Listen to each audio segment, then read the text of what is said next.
Hello everybody, Russian Batman back with another video, and today I have a part 2 to my Puss in Boots The Last Wish showcase. So let's just get straight into it. First off, I want to show off just kind of some modifications I've made to previous figures. Here's Puss, by the way. This is Puss in Boots. Nothing modified, I just wanted to show him off again because I think he looks pretty epic, but yeah. So, first modification is I modified the wolf from Puss in Boots. All I really did is I made the snout thinner, so it kind of looks like, let me do it for, kind of looks like that. And then I've made the eyes kind of closer together and more kind of above the snout, kind of how it looks. So, yeah, that's the one thing I did, and, top of his face is a little bit more flat. But that's all I kind of really did to the wolf from Puss in Boots. If you want a more in-depth showcase of this figure, go check out the first showcase. But yeah, just a little bit of modification, and if you want to see how it used to look, go watch that video. Next up, we have this one. I'm actually pretty happy with is Kitty Softpaws. Yes, this is Kitty Softpaws. Kind of, this is kind of another. I kind of used the similar method to how I made Puss's face. Actually, their faces actually do kind of look pretty similar. Where, yes, they'll kind of, I try to make the weird cat eyes, but still make it look like Lego eyes. It's a little bit tricky to do, but I like how it looks.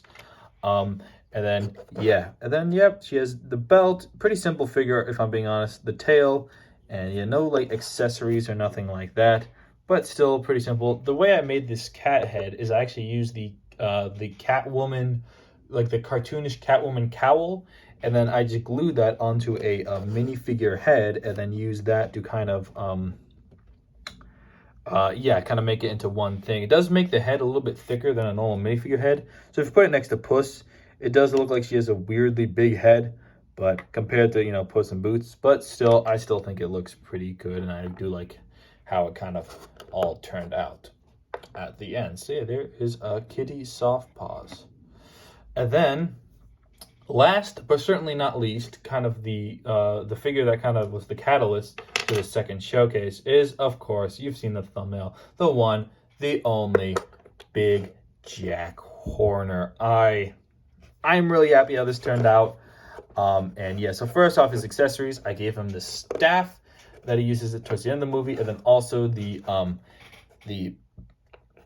crossbow with the unicorn horn on there, which is just kind of like a sculpted little painted thing. So yeah, I am really happy how this turns out. So for the base of this guy, I use the what's it called?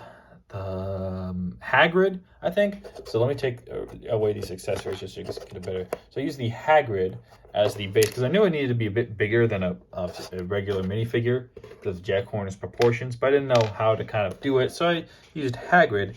And what I did is I cut off the this kind of part of him and then sanded it down so I could attach the legs up higher instead of, because the legs would normally attach like around here and it'd be like short legs, but then I just sanded it down so it would attach up there and then kind of glue that into place. I used a similar method when making my Kingpin figure, so yeah, and that turned out pretty good. So I should probably order more of these Hagrid pieces so I can kind of do this with more figures. But yeah, I considered doing something like, like this, but I thought this would be a little bit too big, so I used the Hagrid one, and I think it turned out pretty good.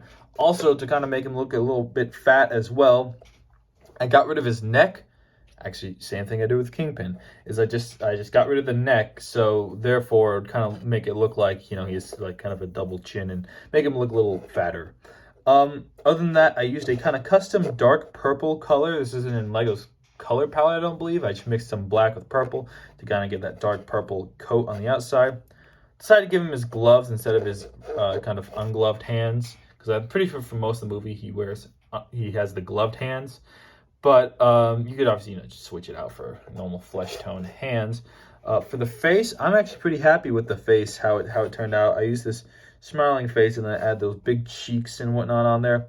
I'm not super happy with the hair piece, but it was kind of the only one that I think would work. I thought about maybe like frilling it off to the side, making the extending the side, but it'll make the hairpiece too thick, and his hair is really kind of not noticeable. So I think the best way to kind of have done that, I think this is kind of the best way to do it without obviously making the head a different piece entirely, making like big cheeks so you don't really notice the hair. But yeah, that is the hairpiece I went with, but I'm still really happy with this. And then also, hold up. This is, I wish I made Jiminy Cricket. That would have been funny. But just, okay, I didn't make a perito. But imagine, okay, just like, you can do the meme. Hold up. Just imagine like, hold up. Imagine it's perito, it's like, Jiminy Cricket's like, oh, you wouldn't shoot a puppy. He's like, yes, and the face. Why? But, yeah, so there you go. I should screenshot that because that's pretty epic. But yeah, there you go. There's my custom big Jack Horner from Puss in Boots: The Last Wish, and I'm really happy. So I basically have all the major villains from that movie. I have the wolf. And my last showcase I already made Goldilocks, so I got Goldilocks. I don't have any of the bears. Actually, I did start painting. So not finished yet. Just start painting kind of one of these bear pieces because I got one. Think about making this into baby. But yeah, if y'all want a part 2, like a part 3 actually to this showcase, let me know. But for now, these are kind of the figures I got. And yeah, I'd love to make some more. I just gotta think of some more. Maybe make Perito. Maybe some of Jack Horner's henchmen. Honestly, don't know. But yeah, if you like the video, leave a like, subscribe. Go watch Puss in Boots: The Last Wish, obviously, and also. Oh, I forgot to give him his stuff. And also, go watch the 2011 film, Rango. It's actually a pretty great film, you guys. I also made a video analyzing and comparing the wolf from Puss in Boots to Rattlesnake Jake from Rango. So that's a pretty good video if you want to go check it out. And yeah, so y'all have a nice rest of the day. Go do that stuff. And yeah, ciao. Bye-bye. See ya. Sayonara. Bye.